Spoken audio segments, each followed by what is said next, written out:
Assalamualaikum warahmatullahi wabarakatuh. Alhamdulillah wassalatu wassalamu ala Rasulillah wa ala alihi wa ashabihi wa mawalah, amma ba'd.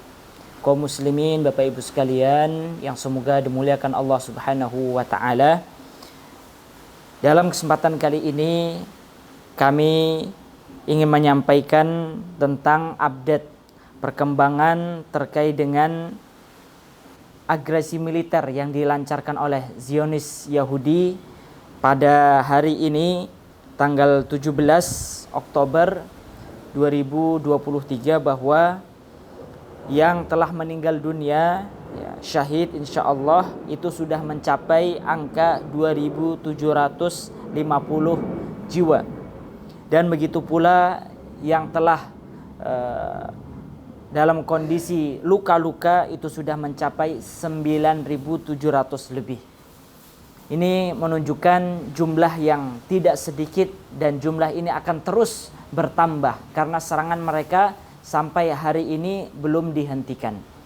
Oleh karena itu, kaum muslimin yang semoga dimuliakan Allah Subhanahu wa taala, ada dua alasan mengapa kita sebagai seorang muslim wajib untuk memberikan perhatian kita dan bantuan kita untuk kaum muslimin di Palestina.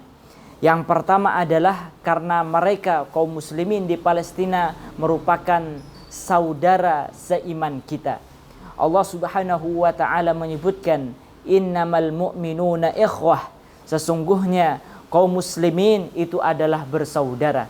Dan Rasulullah sallallahu alaihi wasallam pun menyebutkan apa hak saudara muslim yang harus diberikan kepada muslim yang lainnya. Rasulullah sallallahu alaihi wasallam menyebutkan, mathalul mu'minina fi tawadihim wa tarahumihim wa ta'atufihim kamathalil jasad idza ishtaka minhu 'adhwun tada'a lahu sa'irul jasad bis-sahri wal huma. Rasulullah sallallahu alaihi wasallam memperumpamakan antara seorang muslim dengan saudara muslim yang lainnya itu ibarat satu tubuh. Jika salah satu anggota tubuhnya sakit, maka anggota tubuhnya akan merasakan sakit yang sama. Begitu pula antara kita, antara kaum muslimin di Indonesia dengan kaum muslimin yang ada di Palestina. Ketika mereka berdarah, maka kita merasakan berdarah. Ketika mereka luka, maka kita merasakan luka. Ketika mereka sedih, maka kita harus merasakan rasa sedih itu. Itu adalah konsekuensi daripada keimanan kita kepada Allah Subhanahu wa taala. Namun jika tidak, justru kita senang, justru kita membantu orang-orang yang zalim, orang-orang Zionis Yahudi yang menzalimi mereka, maka keimanan kita perlu untuk dipertanyakan. Yang kedua, kaum muslimin yang semoga dimuliakan Allah, sebab mengapa kita harus membantu kaum muslimin di Palestina, karena di tempat inilah, di tanah inilah terdapat Masjidil Aqsa, masjid pertama yang dibangun di atas muka bumi ini setelah Masjidil Haram. Dan begitu pula Masjidil Aqsa adalah kiblat pertama kaum muslimin.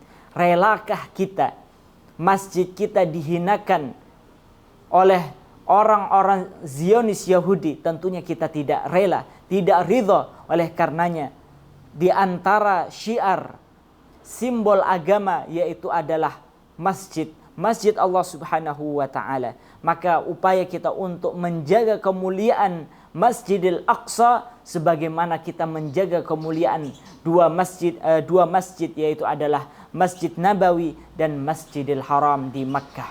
Oleh karenanya, jamaah yang dimuliakan Allah Subhanahu wa taala, dalam kesempatan kali ini kami mengajak kepada kaum muslimin untuk memberikan perhatian, bantuan, dukungan terhadap saudara-saudara kita di Palestina dengan apa yang dia miliki, dengan apa yang dia mampu.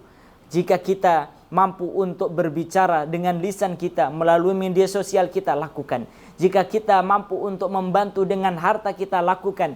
Jika kita hanya bisa membantu dengan doa, kita lakukan.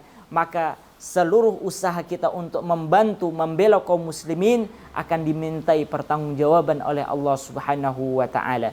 Maka kami mengajak kepada kaum muslimin yang ingin membantu, berinfak untuk membantu saudara kita di Palestina, insya Allah Yayasan Himayah Foundation akan menyalurkan dana tersebut untuk saudara-saudara kita di Palestina. Maka jangan sia-siakan kesempatan ini untuk membantu saudara-saudara kita di Palestina. Wallahu a'lam. Assalamualaikum warahmatullahi wabarakatuh.